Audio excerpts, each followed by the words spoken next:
इस video lecture में हम लोग नॉन इन्वर्टिंग एम्पलीफायर पढ़ेंगे। बहुत ही इंटरेस्टिंग टॉपिक है, ठीक है। तो चलिए देखते हैं कि नॉन इन्वर्टिंग एम्पलीफायर क्या होता है। तो मैंने यहाँ पे लिखा है, in this amplifier input voltage V1 is applied to the non inverting terminal of amplifier. ठीक है, तो नॉन इन्वर्टिंग एम्पलीफायर क्या होता है, इसे स्टेटमेंट से समझते हैं। पहला स्टेटमेंट से समझते हैं। इस कॉन्फ़िगरेशन में या इस एम्पलीफायर में जो नॉन इन्वर्टिंग टर्मिनल होता है उस पर इनपुट वोल्टेज अप्लाई किया गया है। V1 वोल्टेज जो है ये नॉन इन्वर्टिंग टर्मिनल पे, ये प्लस टर्मिनल नॉन इन्वर्टिंग होता है, तो V1 voltage non inverting terminal पे अप्लाई किया जाता है। और इन्वर्टिंग टर्मिनल जो होता है, ये माइनस जो टर्मिनल होता है, इसको ग्राउंडेड किया होता है। मतलब कहने का मतलब क्या कि आप इनपुट वोल्टेज, एक इनपुट वोल्टेज दे रहे हो और वो एक इनपुट वोल्टेज नॉन इन्वर्टिंग पे दे रहे हो। तो इस कॉन्फ़िगरेशन को हम लोग नॉन इन्वर्टिंग एम्पलीफायर बोलेंगे। नॉन इन्वर्टिंग मतलब समझ में आ गया कि नॉन इन्वर्टिंग पे इनपुट दिया जाएगा और इन्वर्टिंग को पे सिग्नल को ग्राउंड कर दिया जाता है। आप लोग को जब ओपन लूप सर्किट पढ़ाए थे तो उसमें भी हम ये चीज़ बताए थे आप लोग को, ठीक है। और ये भी बताए थे कि अगर इन्वर्टिंग टर्मिनल पे, नॉन इन्वर्टिंग टर्मिनल पे कोई इनपुट सिग्नल देते हैं तो कोई भी फेज इन्वर्सन नहीं होता। अगर इस तरह का इनपुट V1 सिग्नल दे रहे हो तो आउटपुट सिग्नल भी सेम इसी फेज का आएगा। तो यहाँ पे भी वही सेम कॉन्सेप्ट रहने वाला है, सिर्फ एक चीज़ चेंज होगा कि यहाँ पे आपको एक RF यानी कि फीडबैक रेसिस्टेंस कनेक्टेड है आउटपुट टर्मिनल और इनपुट टर्मिनल के बीच में, ठीक है। पिछले वीडियो में भी मैंने बताया था कि RF जो होता है फीडबैक रेसिस्टेंस होता है, इसका काम है some portion of output signal को इनपुट में इंजेक्ट करना।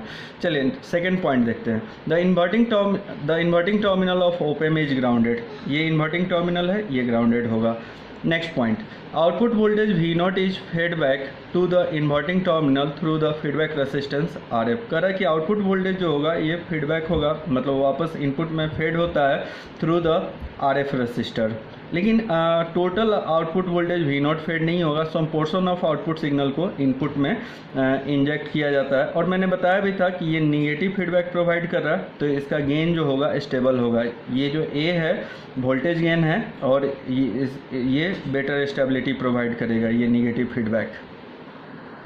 लास्ट पॉइंट हमने लिखा है, resistance R1 is connected between inverting terminal and ground. ये जो R1 है ये इन्वर्टिंग टर्मिनल और ग्राउंड के बीच में, ये इन्वर्टिंग टर्मिनल है, ये ग्राउंड पॉइंट रहा, इन दोनों के बीच में ये R1 कनेक्टेड है। तो ये तो इसका बेसिक्स पार्ट हो गया, basics of non inverting amplifier हो गया। अब इसका दो चीज़ हम लोग को डेराइव करना होता है, एक तो इसका वोल्टेज गेन फाइंड आउट करना होता है और दूसरा V0 फाइंड आउट करना होता है। AV का वैल्यू फाइंड आउट करना होता है और V0 का वैल्यू फाइंड आउट करना होता है। उसको हम लोग डेरिवेशन के थ्रू इन दोनों वैल्यू को फाइंड आउट करेंगे। सो केयरफुली इस डेरिवेशन को सीखिए, कैसे AV को फाइंड आउट करेंगे और कैसे V0 को फाइंड आउट करेंगे। इसके लिए हम लोग KCL अप्लाई करेंगे। पूरे ऑपरेशनल सर्किट्स का जो भी डेरिवेशन है या जो इसका न्यूमेरिकल्स होता है उसको आप KCL से सॉल्व कर सकते हो। पिछले वीडियो में मैंने जैसे आप लोग को बताया था कि ये जो नोड होता है इसको एज्यूम कर लोगे नोड A और इस पर KCL अप्लाई करते हैं। इसमें भी नॉन इन्वर्टिंग एम्पलीफायर में भी हम लोग नोड A पे ही KCL अप्लाई करते हैं और इस KCL और उस KCL इक्वेशन से हम लोग ये दोनों वैल्यू फाइंड आउट करेंगे। तो आइए मैथमेटिकल एक्सप्रेशन हम लोग फाइंड आउट करते हैं। Mathematical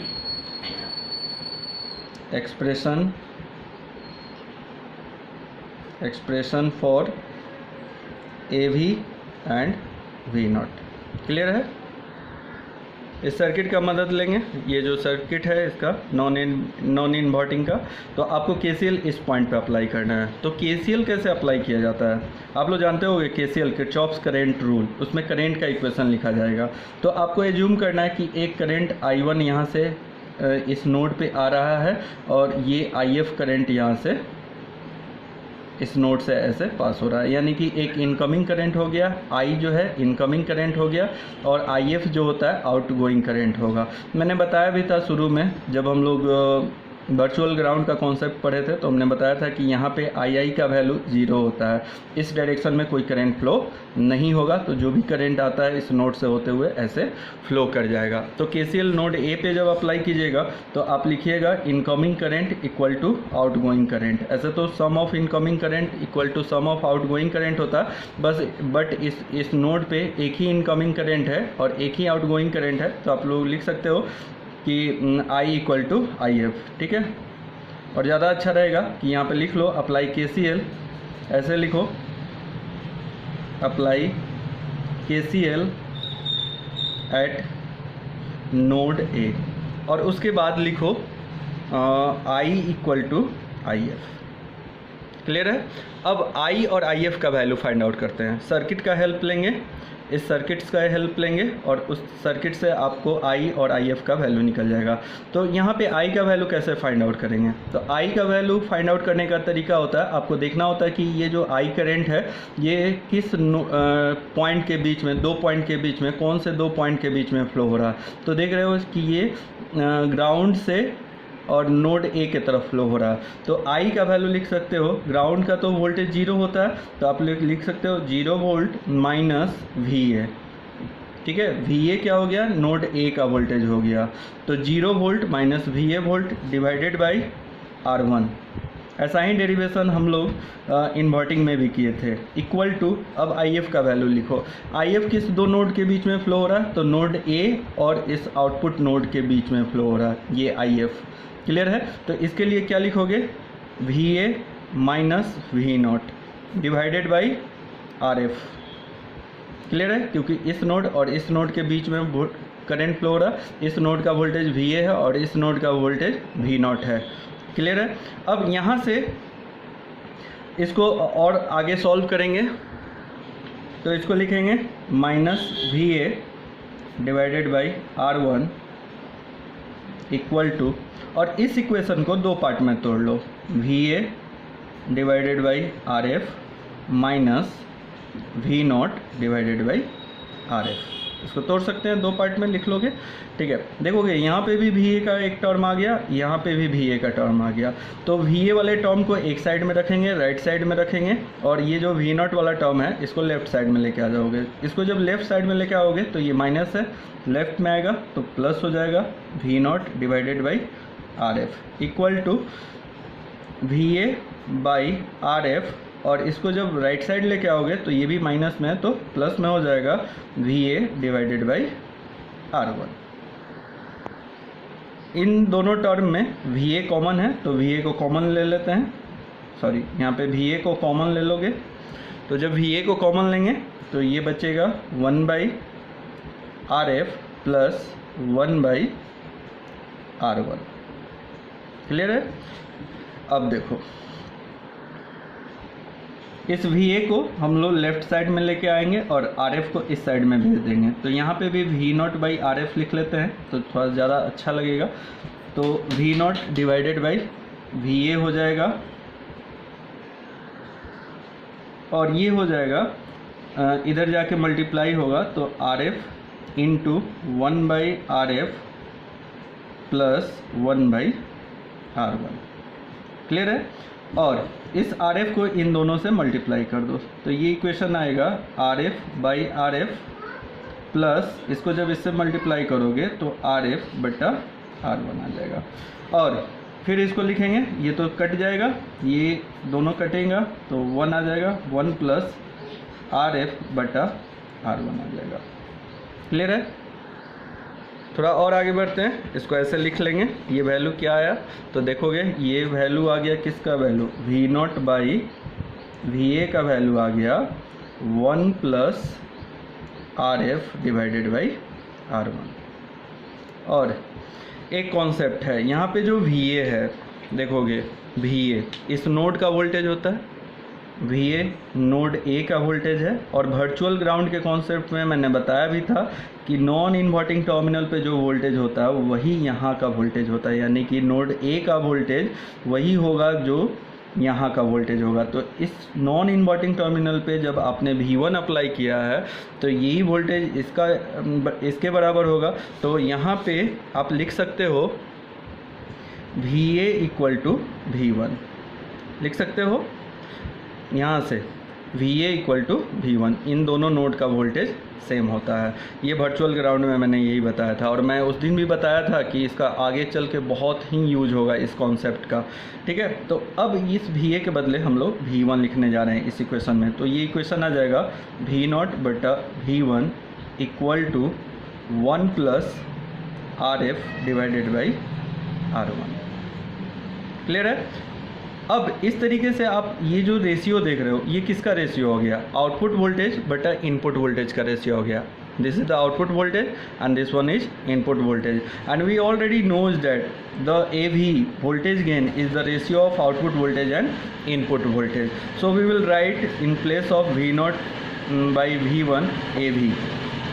So we will get AV equal to 1 plus RF divided by R1। Clear है? तो ये आपका वोल्टेज गेन का वैल्यू आ गया, ठीक है। आप चाहो तो इसको ऐसे भी लिख सकते हो, AV equal to RF by R1 plus 1। आप लोगों को शायद याद भी होगा, इन्वर्टिंग एम्पलीफायर का वोल्टेज गेन आया था AV इक्वल टू RF बट्टा R1 आया था ना। ये मैं किसका बोल रहा हूँ? इन्वर्टिंग का।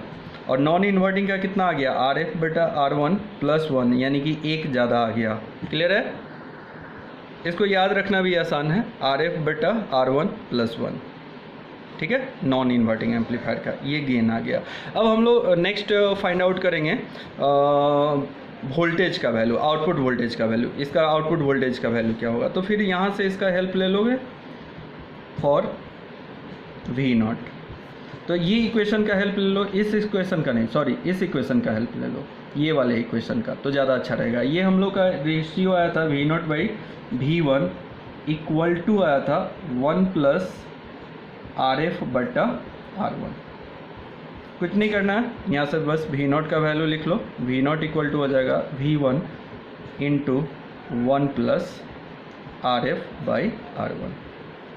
ये आपका आउटपुट वोल्टेज आएगा। ऐसे भी आप लोग जानते भी होंगे, आउटपुट वोल्टेज जो होता है इनपुट वोल्टेज इनटू गेन होता है। तो ये वोल्टेज गेन है, ये इसका इनपुट वोल्टेज है। तो गेन इनटू इनपुट वोल्टेज, यानी कि V0 इक्वल टू आ गया input voltage into gain AV। तो इस तरीके से आप इस फॉर्मूले को याद रख सकते हो। एक चीज़ मैं और बताना चाहूँगा, यहाँ पे आउटपुट वोल्टेज आपका पॉजिटिव आ रहा है।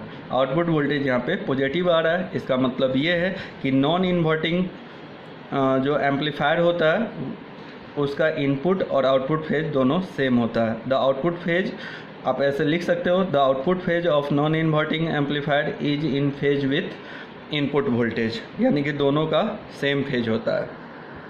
एक स्टेटमेंट देखोगे जो यहाँ मैंने लिखा है, output signal has output signal has same sign as input signal. कह रहा है कि आउटपुट सिग्नल का सेम साइन होगा, यानी कि आउटपुट आपका पॉजिटिव आ रहा है। इसका मतलब ये है कि इनपुट जब आप पॉजिटिव दे रहे हो तो आउटपुट भी पॉजिटिव आ रहा है। अगर इनपुट निगेटिव देते तो आउटपुट भी निगेटिव आता है। And there is no phase shift between input voltage and output voltage, कोई भी फेज शिफ्ट नहीं होता है, दोनों सेम फेज में होता है। आइए एक न्यूमेरिकल करके देखते हैं नॉन इन्वर्टिंग एम्पलीफायर सर्किट्स का। तो ये नॉन इन्वर्टिंग एम्पलीफायर का एक क्वेश्चन है, देखोगे इसको। Determine the output voltage V0 of given below open circuit. एक नॉन इन्वर्टिंग एम्पलीफायर सर्किट दिया हुआ है, इसका V0 का वैल्यू फाइंड आउट करना है। चलिए इसका सॉल्यूशन देखते हैं कैसे होगा। आई थिंक कि आप लोग इसका सॉल्यूशन बना लोगे। आप चाहो तो फार्मूला से भी बना सकते हो, फार्मूला तो बहुत आसान है। V0 का फार्मूला होता है, ऑलरेडी आप लोग जानते हो, इनपुट वोल्टेज V1 या Vin इंटू गेन, गेन का value 1 plus RF by R1। Clear है? तो आप यहाँ से ऐसे वैल्यू पुट कर लो। V1 का वैल्यू ऑलरेडी दिया हुआ है 1 वोल्ट इंटू 1 प्लस RF का वैल्यू कितना दिया हुआ 90 डिवाइडेड बाई R1 का वैल्यू दिया हुआ 10, और दोनों किलो ओम में है तो कोई दिक्कत नहीं है, किलो ओम कैंसिल हो जाता है। इस तरीके से जब इसको सॉल्व करोगे तो ये 9 से कटेगा और 1 इंटू 1 प्लस 9 आ जाएगा, यानी कि ये वैल्यू आ जाएगा 10 वोल्ट। ये इसका आंसर हो गया। ये तो फर्स्ट मेथड हुआ, आप इसमें फार्मूला से इस क्वेश्चन को सॉल्व किए। आप चाहो तो सेकंड मेथड भी यूज कर सकते हो। सेकंड मेथड, मान लो आप फार्मूला भूल जा रहे हो, ठीक है, तब भी इस क्वेश्चन को बना सकते हो। आपको बस एक चीज़ याद रखना है कि KCL इस वाले नोड पे अप्लाई करना है, चाहे वो इन्वर्टिंग एम्पलीफायर हो या नॉन इन्वर्टिंग एम्पलीफायर हो। आप फार्मूला भूल जाते हो, गेन का फार्मूला, आउटपुट वोल्टेज का फार्मूला, तो उससे डरने का ज़रूरत नहीं है। आप बस KCL अप्लाई करना याद रखो कि नोड ए पे KCL अप्लाई करना है, तो आप KCL के थ्रू भी अप्लाई कर सकते हो। Second method by KCL method, KCL method, ठीक है। चलिए देखते हैं KCL मेथड कैसे। तो KCL में हम लोग क्या एज्यूम करेंगे कि यहाँ पे एक करंट फ्लो हो रहा है जो ऐसे आ रहा है, और फिर यहाँ से एक आउटगोइंग करंट IF है, ठीक है। तो आप लिखोगे यहाँ पे apply KCL at node A, apply KCL at node A, clear है। तो आप लिखोगे I इक्वल टू IF, जैसा कि हम लोग डेरिवेशन में भी किए थे। तो यहाँ पे I का वैल्यू लिखोगे 0 volt minus VA, 0 volt minus VA divided by R1 equal to IF का वैल्यू क्या लिखोगे, तो IF का वैल्यू हो जाएगा VA माइनस V0।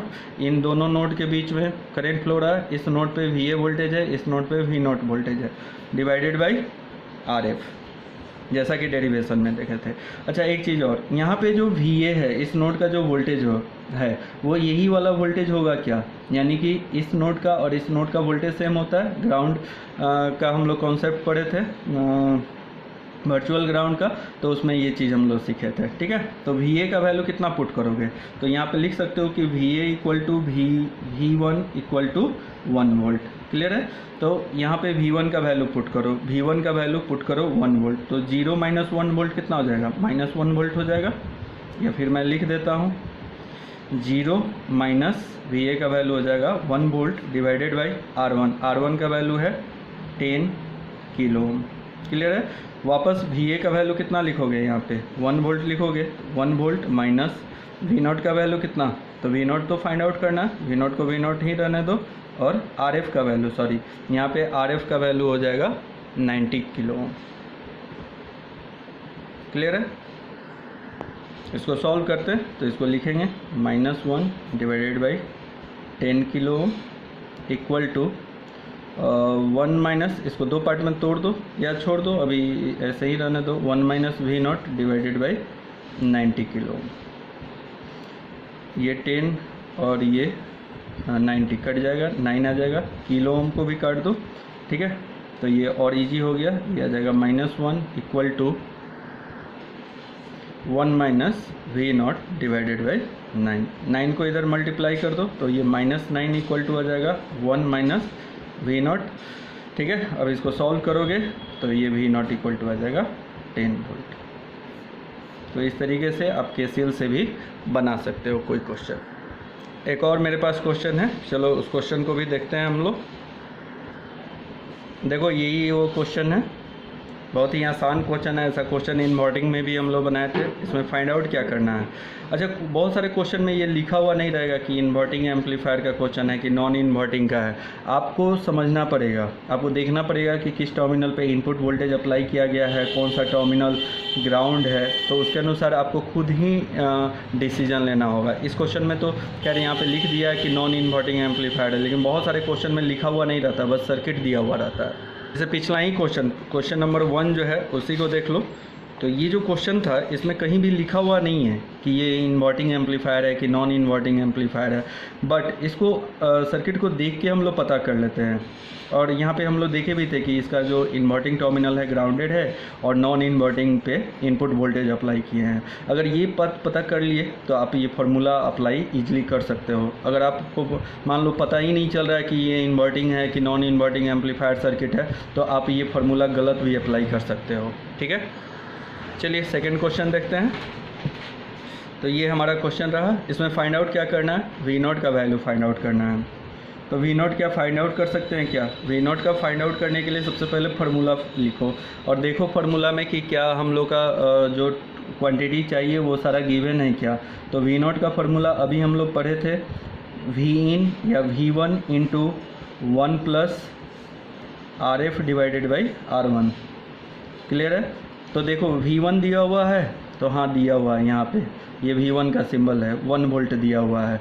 RF का वैल्यू पता है तो RF भी पता है, R1 का वैल्यू पता है तो हाँ RF भी पता है, R1 का भी वैल्यू पता है। तो इस तरीके से इसमें जितने भी क्वांटिटी हैं सबका वैल्यू दिया हुआ है, सबका वैल्यू पुट कर लो। V1 का वैल्यू 1 वोल्ट दिया हुआ है, बहुत ही आसान हो गया 1 वोल्ट देने के कारण।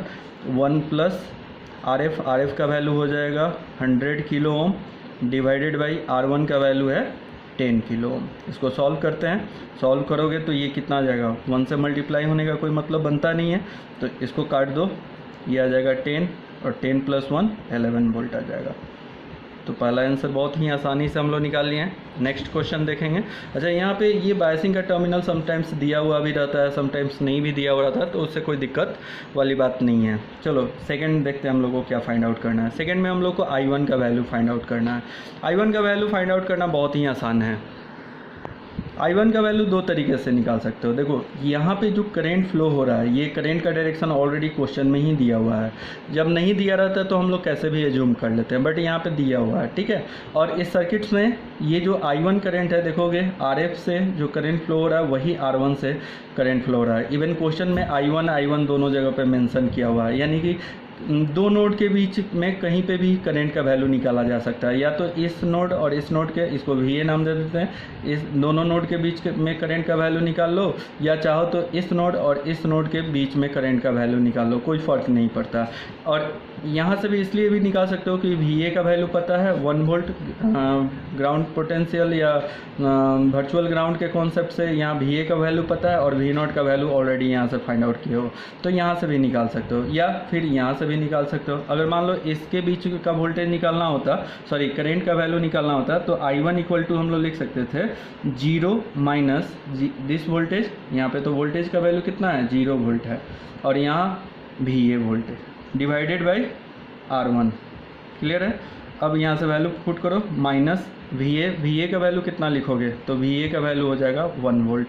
आपको ये वर्चुअल ग्राउंड का कॉन्सेप्ट आना चाहिए। इस नोड का वोल्टेज V1 हो जाएगा, तो 1 डिवाइडेड बाई R का वैल्यू हो जाएगा 10 किलो ओम है, ठीक है। तो इसको और सॉल्व करने का ज़रूरत पड़ेगा। -1 divided by 10 into 10 to power 3 करेंगे, और जब 1/10 को सॉल्व करोगे तो ये आ जाएगा 0.1 इंटू 10 टू पावर -3। -3 को हटाओगे तो मिली में लिखोगे, 0.1 माइनस छूट गया था, यहाँ पे मैं लिख रहा हूँ -0.1 मिली एम्पियर।